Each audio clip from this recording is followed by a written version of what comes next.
I'm your host, Confronting, joining me for Nightbound Chapter 10, What Lies Beyond. Hard hammering, you huddle close to your friends as the squelching ground around you buckles and heaves with corpses clawing their ways to the surface.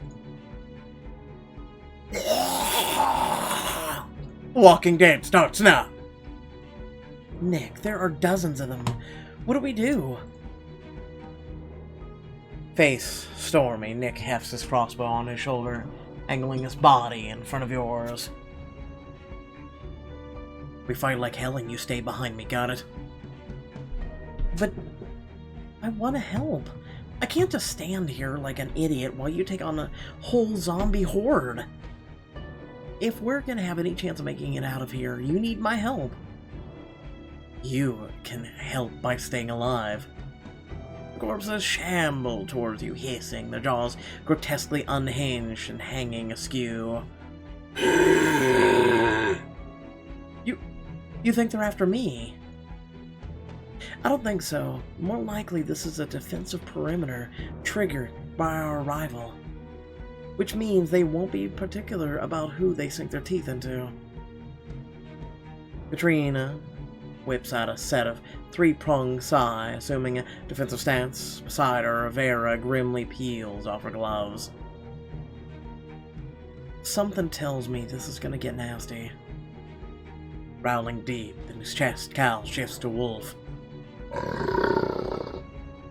With a guttural howl, one of the corpses rushes forward. Nick loads a glowing bolt into his crossbow and fires. That's far enough, Rotter.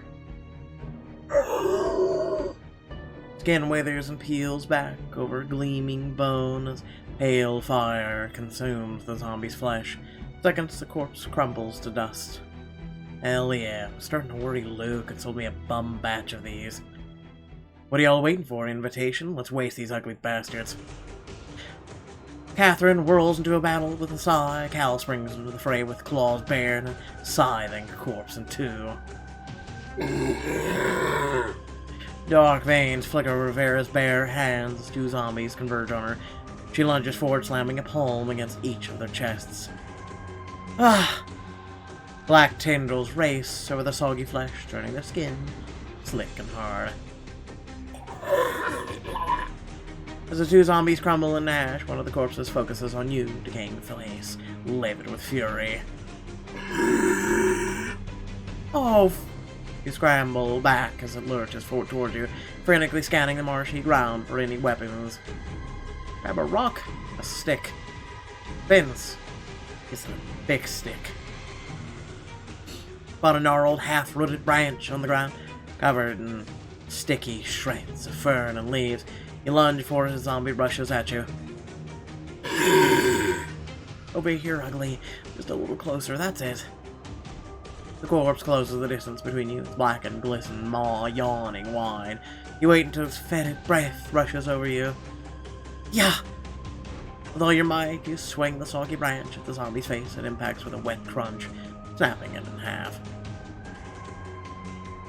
Uh-oh. Dropping the other half of the branch, you stumble backwards as the enraged corpse swipes at you with finger bones curved like claws. Ah! Rookie! Nick whips a dagger from his belt and lets it fly. The blade thuds into the back of the zombie's skull, and the undead creature slumps limply to the soggy ground. Get back, Vixen. There's too many of them. Nick turns to face the two zombies closing in on him, but before he can raise his weapon... Kia! Catherine flies past Nick, her sigh plunging into the zombie's eyes. Slipping her blades free, she deftly whirls away as her bodies crumble into dust. No one likes a show-off, Katie. It's called winning. You should try it sometime, Ryder. Rolling his eyes, Nick wheels around to fire another crossbow bolt. But for every zombie he takes out, another rises up to attack. Damn, things just keep coming. There's too many of them. How are we supposed to... Trail off as something glimmers in the corner of your eye. You turn and spy a glint of light buried in the tangled roots of a cypress. What is that? Transfixed, you weave through the heated battle, mud sucking at your shoes. You duck beneath the zombie's swiping arm, just as Cal rips off its head, roaring with triumph.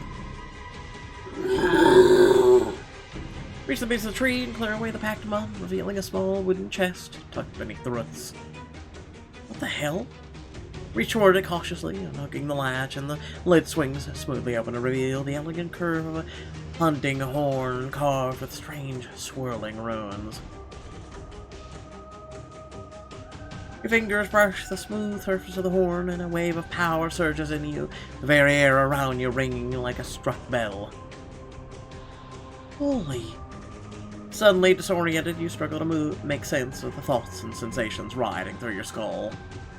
A terrible power, a guardian sleeping in the ancient depths of the swamp, waiting, hungry. So close, it's waiting for the call. If you blow the horn, you'll turn the tide in the battle and witness a primal power come to life. Oh, I was hoping they gave us a clue.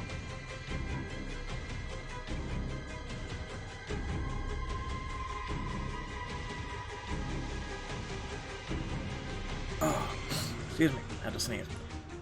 So my question is are we able to use the helm or horn more than once? I doubt them. Stay back.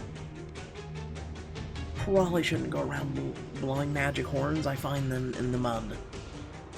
Close the chest and turn away, coming face to face with the zombie coming up behind you.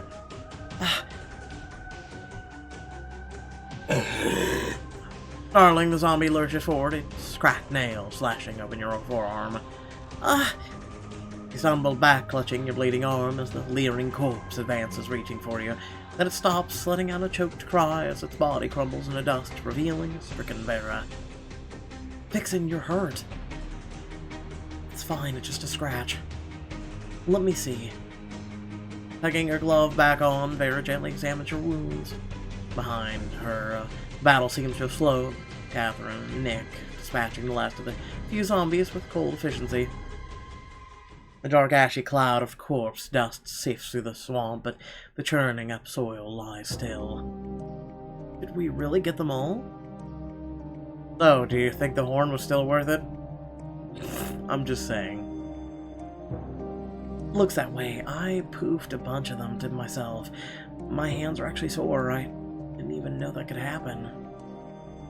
Oh, Vera, I'm sorry you had to do that. Don't be. It was us or them, and I'm glad I did it. Nick spots you, his face paling. Rushes over to Catherine, or with Catherine as heels. Behind them, Cal reverts to human form and hurries to join you. Vixen, you okay? If one of those things laid so much as a finger on you. I'm fine, promise. Are we? Is it over? They might be dust, but whoever summoned them is still kicking, and probably setting up the next trick. This was really, severely in-hospital reception. I mean rude. Glance up at the rundown house, just in time to spot a twitch of a ragged curtain falling closed. Cassiopeia, she must be in there watching us. Nick readjusts his crossbow, jerking his chin at the dilapidated door. Time to smoke this witch out of her pulse hole. Nick shoulders open the door, leveling the crossbow in front of him. You follow him across the threshold. A young woman kneels in the center of a tumble-down living room, lips moving in fervent chant as a ball of ruby flame grows between her cupped hands. Flama ardo ignos incania. Game's upcast. Douse that witch flame and we can do this the easy way. Cassiopeia shoots him a defiant look, the flame stretching like taffy between her fingers. Nick rolls his eyes. Why does it always have to be the hard way? I mean, just once I'd like to mix it up. Nick fires, the bolt grazing the woman's shoulder. The witch flame snuffs out as Cassiopeia shrieks, clapping a hand to the wound. Ah! She hunches over in pain, and Catherine darts forward to twist her wrist behind her back, securing them with the zip-tie handcuffs. No more tricks, sweetheart. Al prowls forward, crouching down with his face inches from Cassiopeia's. Answers. Now. As she flinches away from him, something about her face snags in the back of your mind. Wait a second. Yep, we saw it day one. Oof, hey! Oh, I'm so sorry. Are you... Did I hurt you? No. Just a little bump, I'm fine. Oh, good. I was so worried sometimes harm is such an accidental thing, and one never really knows. I know you. You were in Luke's shop. A flicker of recognition darts across her face. Then her expression shudders, and she pointedly looks away from you. You were spying on us? Spying on you. You're the one who stormed the door. You sicked a bloodwraithe on me and a zombie. She shakes her head, turning away from you. Listen up, guys. We just about reached the terminal limits of my patience here. I swore not to tell. I promised. Promised who? You really don't want to get on Katie's bad side, Cass. Just trust me on this one. Or mine. Your zombies would have throttled Vixen to death, so excuse me for not feeling charitable. Your damn bloodwraithe murdered my alpha. It's time for you to talk. She looks up, her eyes meeting yours. You see desperation there and a deep melancholy of sadness. Listen, let's all be reasonable here. It doesn't have to be this way, you know. She gives you an uncertain look, trembling. What do you mean? Whatever you've done, I'm sure you've had your reasons. Thank you. Don't thank me yet. We don't want to hurt you, but you've killed a lot of people, important people. And if you don't talk to us, you're a dead woman. It's just a matter of time. I didn't want to hurt anyone. I never... But Thomas says it's the only way. Who the f*** is Thomas? You look up and your companions look back at you with perplexed expressions. The only way to what? People think the city is normal, but it's sick. Someone had to do something. Someone had to scrape off its decadent, self-indulgent facade, revealing the black rot beneath. Together, Thomas and I are going to bring justice to the town. Together, we'll cleanse. Whoa. Whoa. Pump the brakes, lady. Who the hell is Thomas? Her face suddenly lightens up with a dreamy smile. Thomas is my soulmate, my everything. I saved him and he saved me. Saved you from what? The loneliness. 10 years of black, empty despair, ever since the Coven cast me out. They cast you out because... Only because I used my powers I was born with. I'm guessing these powers have something to do with the undead welcoming committee we fought out there. Giving a second life is my gift, the best part of me. I can't help but use it. They just wouldn't understand. After they threw me out, I thought I would be alone forever. Then this poor, cold body washed up on the banks behind the house. He had only been dead a week or so, and he was just still so handsome. Somehow I doubt that. He was a godsend. Just when my life was at the darkest, he appeared like a ray of light, and I knew my solitude was finally over. I'm gonna go with sad. Not selfish. It sounds like you were terribly lonely. I was losing my mind out there before he came. All the company I had past decade were my familiars. Poor mangled rabbit, the drowned squirrel. Raising him was easy, his body was broken, but his spirit was so strong. He wanted to come back. For almost a year I cared for him, knit him new flesh, bone, restored his health, sang to him, and he listened to me. Because he had no other choice. You made it for him. When he was strong enough to speak, he told me the thing that attacked him. A bleak, dark creature, stitched from shadow, a monstrosity. That's when he told me he loved me, that he trusted me alone to help him realize his vision. The world buckles under the weight of all the monsters, like the one that nearly killed him. So we made a plan together. To raise the bloodwraithe, to kill all the most powerful supernatural beings in the city. Still doesn't explain why you tried to kill our MC. To cleanse the world of monsters, we need a fresh start, free of evil, unnatural creatures that prey on humankind. A brave new world, minus the undesirables. I've heard this old chestnut before. They're abominations. To build a new world, we must destroy the old. And that makes you what? Kind of almighty judge and jury on who gets to live? That's sick. Someone has to do it. Even if it hurts, there can be no change without pain.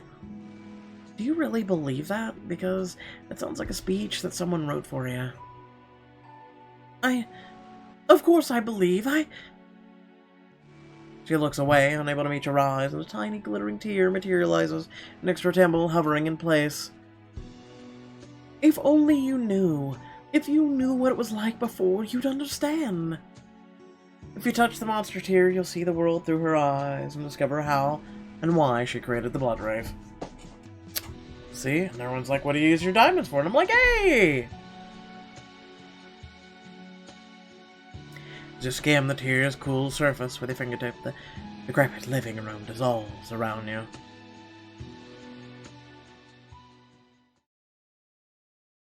Excuse me.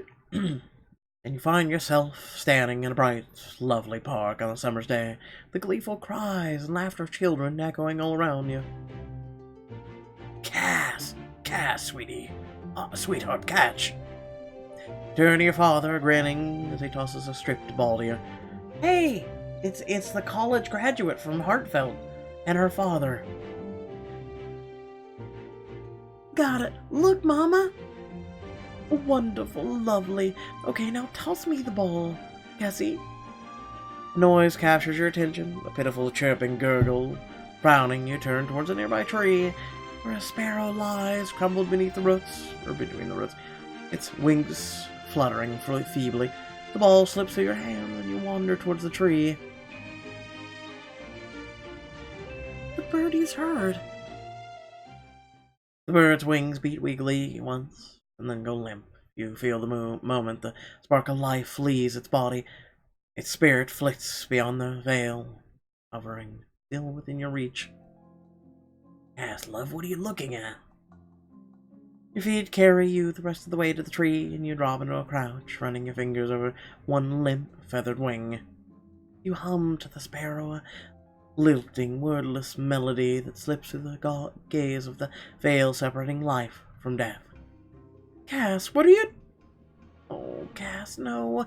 That bird's dead, sweetie.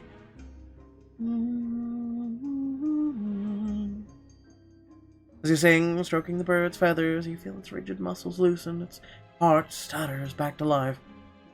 Mama, look, I woke it up! The bird struggles jerkily to its feet. Clap your hands, reaching for your mother, who shies away from you, her face gaunt and ashen with tear. Stumbles into your father. He wraps his hands around her forearms. Valencia, what's wrong? Why are you looking at Cass like that? It happened again, just like the last time. The bird was dead, Jack. Dead. Then she brought it back. As you meet your father's fearful eyes, the vision melts into rivulets, dissolving around you. Really? Then you go back to Chateau d'Equos, a circle of solemn faces. Witches stands around you, the fate hovering at their head. This is the Oathbreaker. Yes, my lady. When we brought her into the coven, she took the sacred oath. She swore never to bring anyone else back. Bree, why are you doing this? I thought we were friends. Quiet, death worshipper. Jolie was at peace until you dragged her spirit back from the beyond. How could you, Cassie? She was your friend, your coven sister. How could you violate her that way? Because I cared about her. Jolie didn't deserve to die. Her life was stolen from her. And if you weren't such a flimsy kitchen witch, if you had real magic like mine, you'd have done it too. You see? She doesn't repent. She doesn't even think she did anything wrong. The fate regards you through her layered veils, her murky features gathering into a scowl.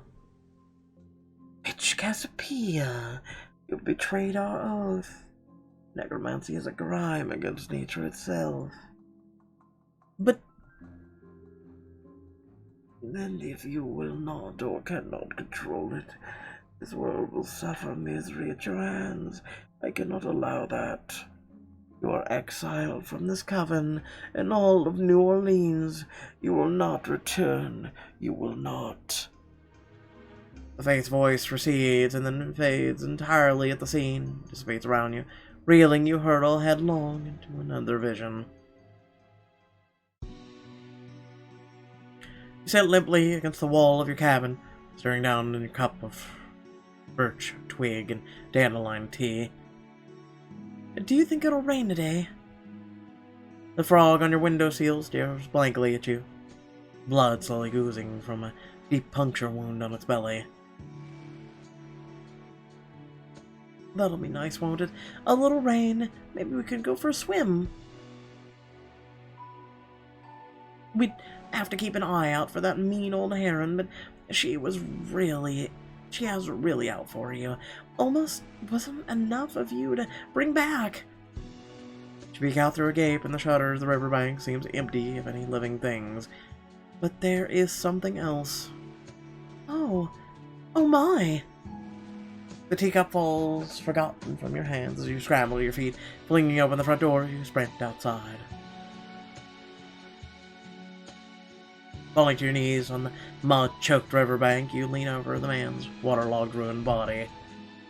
You poor thing, what happened to you? Shakily, you reach out to touch the terrible wounds, scoring his handsome face, and hesitate, remembering your exile. I can't just let him go. He needs me. Tears dripping onto his face, you hum snatches of your waking song. Snare that draws the dead back for a second life. For a long time, nothing happens, and you feel a yawning void of black despair open up inside you. Maybe I've lost it. It's been so long. Maybe I can't even flinch back as the man thrashes up with a shearing gasp. Tears well in your eyes as you catch his icy flailing hands, folding them between yours. Shh, it's okay. You're okay. You're with me now. I've got you. The warm, glowing happiness expands inside you. The river bank fades away. Cassiopeia! Cass, look! Suppressing a grin, you turn to look at Thomas, who stands in the hallway beaming at you. I'm walking by myself. You're a miracle, Cass. A goddamn miracle! He breaks into a delighted belly laughter, a deep guffaw that kindles a sparking heat in your stomach. Oh, Cass, I'm so lucky you found me. I'm the luckiest bastard in the whole world. Takes a few more stiff-legged steps towards you, then spreads his arms. You step into them. I am so happy you feel better. Reach up and stroke his face, tenderly running your fingertips over his glossy scars. I'm so glad you feel better, baby. I wish I could do something about these. My scars? Oh, sugar. Don't you worry about those. Those are my battle marks, my reminders.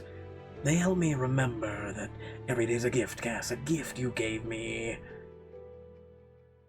A warm glow of the memory fades, replaced by the welling dread of a new vision.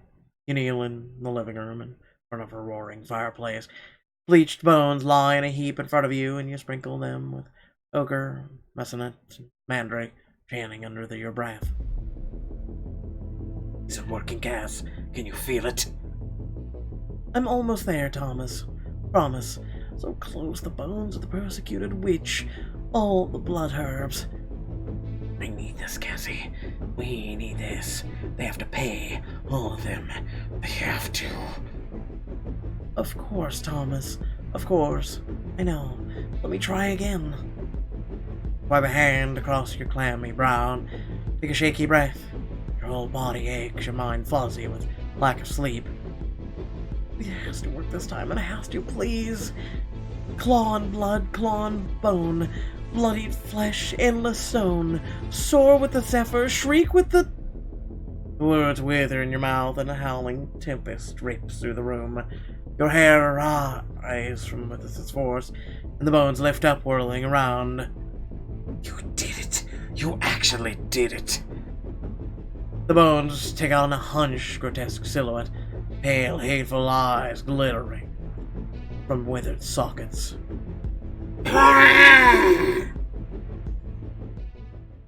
The vision finally fades, and the dim, dreary gloom of Caspia's exile snaps back into place around you.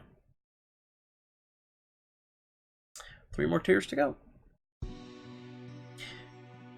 As she sobs in front of you, slumping, you feel a deep, piercing pang of sympathy for her plight. God, she's been through so much. But I still don't understand. If you were targeting the leaders of the supernatural world, why did the bloodwraithe come after me? I don't know, I swear. I didn't mean for any innocents to get hurt. It was only supposed to go after the abominations. I don't know why. The door flies open behind you, slamming against the wall. You wheel around, making a dark shape silhouetted against the glare. I'd like to know who Thomas is. Why don't you explain? Thomas, thank God! Thomas's hoodie eyes skip over you, coolly assessing. You flinch away from him, sensing a seething malevolence beneath his stoic facade. Cassiopeia, what is this? A reckoning, coming in hot. As Nick lifts his crossbow, Cal growls deeply in his chest. Killed my Alva, and you'll pay for spilled blood with yours. Thomas's flat, baleful gaze shifts to him, terrifyingly impassive. The flea-bitten mongrel speaks like a circus dog. It would almost be amusing if you weren't so perverse. Time to take you out back, little doggy. Time to put you down. Thomas slips his hand into his duster, withdraws an iron disc that's inlaid with an arcane seal and pulses with a crimson sullen glow. What is that? You're like black mold, all of you, colonizing, invading, tainting what was once clean. Mold. You're calling us mold. My. You don't even know how disgusting you are, do you? What a crying shame. But don't worry, I can help you. I can help you see. Mold must be burned out. The seal exudes waves of toxic, sickening power and begins emitting a high-pitched buzzing like the thrashing of a live wire. That's the bloodwraithe talisman. Are you insane? You unleash that thing in here, it'll shred all of us. Wait. What is wrong with you? What is your damage? We don't have anything to do with your insane vendetta. Thomas's scarred face contorts in a manic rage. Don't want to talk. Rubbing shoulders with an accursed Reminique. Like that. Face twists. He spits over his shoulder. Yeah, they're the only ones protecting me from your bloodwraithe. What are you talking about? They're just people. They're not people! Everything I had was stolen from me by monsters like these. Murder, madness, it's all these abominations. No. Just because something genuinely evil attacked you, it doesn't mean... Attacked me? You think I'm doing this because I ran into something mean and nasty in the big old woods? A series of spasms distorts his face. He blinks erratically, his eyes out of sync. You have no idea what I've suffered at the hands of abominations like these. You can't possibly understand. But my friends didn't do anything to you. Your friends? I see. Your parents must be so very proud. You threw your lot in with monsters. You die with them. Moving in a flash, Nick steps between Cassiopeia and yanks her up against him. Drop the disc or your girl dies, that's a fact. Thomas looks at Nick for a long moment and then turns to Cass. Thomas, baby, help me. Do what you will, boy. The work's done. She's of no more use to me. She freezes, staring at him in disbelief. You don't mean that. You love me. You said you love me. You brought me back from the dead. Helped me purge several abominations from this earth. I suppose I owe you thanks for that. Thomas's expression grows dark, his lips twisting with disgust. But love... I could never love a repulsive creature like you. No, Thomas, baby, She wilts in Nick's grip, as if all the life has left her. Thomas, you're the monster here. She pulled you back from the dead. What do you think that means? By your rules, doesn't that make you a monster too? Maybe I am at that. And if it's true, I'll destroy myself. But I first have a purpose and a charge greater than myself. Enough talk. This is good. This is work to be done. Goodbye, Cassiopeia. No! He twists the discs in his hands, and a blinding flash of scarlet light bursts into the room. An eldritch shriek rattles the walls as dark smoke pours from the talisman, quickly forming into a terrible, familiar shape. Hard in your throat, you stand frozen in your tracks as the bloodwraithe streaks towards you, its eyes glowing with rage. Vixen, move! Cal tackles you to the floor, and the bloodwraith flies past, so close its claws nearly rake your scalp. Oh, it almost got you, little monster. Screeching with thwarted fury, it tears towards Catherine and Vera. Stay back!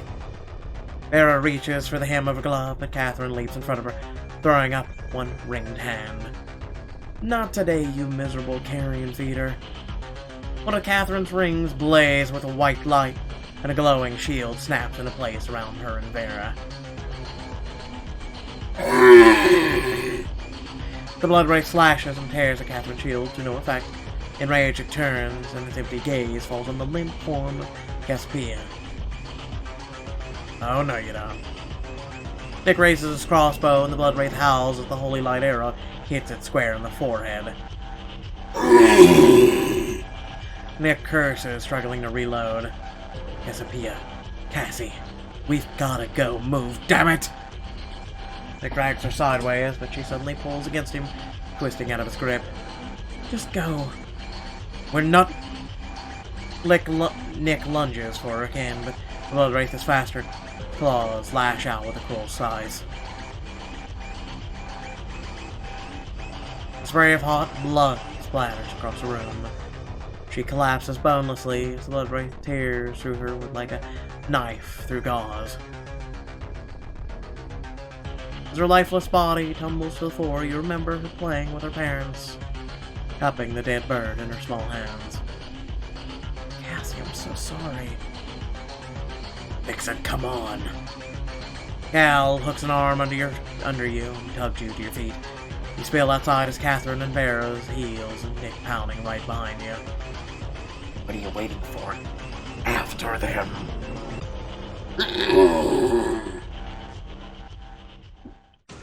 Where are we going? The Fate Circle. It's our only shot. Lungs burning, you plow through the swamp, pelting towards the glowing circle by the cypress. Almost there.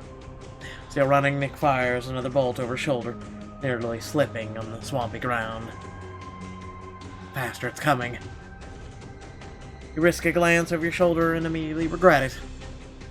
The bloodwraith's hot, dead eyes fix on yours as it surges through the cabin's front door, closing in fast.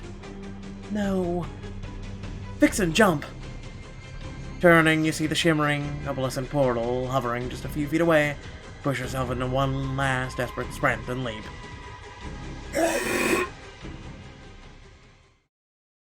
Light swallows you, and the bloodwraith's bellow cuts off abruptly. You land hard on the pavement, portal snapping shut behind you. Wincing, you push yourself painfully to your feet, looking around. Did we make it? Is everyone... All accounted for. Thank goodness. We're back in the city in front of the shift. I handed to the fate. First class travel guaranteed. As the danger fades, grief comes rushing back and your face crumbles. Reach for Vera. Reach for no one. Nick, Catherine. And go with Vera. He let it kill her. Like she was nothing. Less than nothing. Oh, Vixen. I know. Pull Vera close and rest her cheek against hers, your shoulders shaking until the tears subside. Poor Cassie. We can't let him get away with it. We can't. We won't, Vixen. The gloves come off for him. So it was never Cassiopeia that controlled the bloodwraithe. Not really. It was him all along. I've seen a lot in my day. More than I ever wanted to see, but Thomas... He had a darkness in him, like nothing I'd ever encountered before. He smelled like death. Cold. Flat. Whatever Cassie brought back from beyond, it wasn't all of him. He was sure as hell missing something vital. So what do we do now? We've got an hour, tops, before the thing tracks us here. Not enough time for making for any safe houses, at least none of ones that could keep that thing at bay. Nick gives you a glancing, pensive look, and then lets out a heavy sigh. There is one place we can go. Let me guess, the bar? Where could we possibly be safe from that thing? One place with enough wards to keep anything on. Catherine looks at him quizzically, then the realization dawns on her face. The Fate's place? Lamrin. You want to go to Lamrin? I feel like I'm missing something here. Lamrin is the Fae colony. Lord Elric's domain.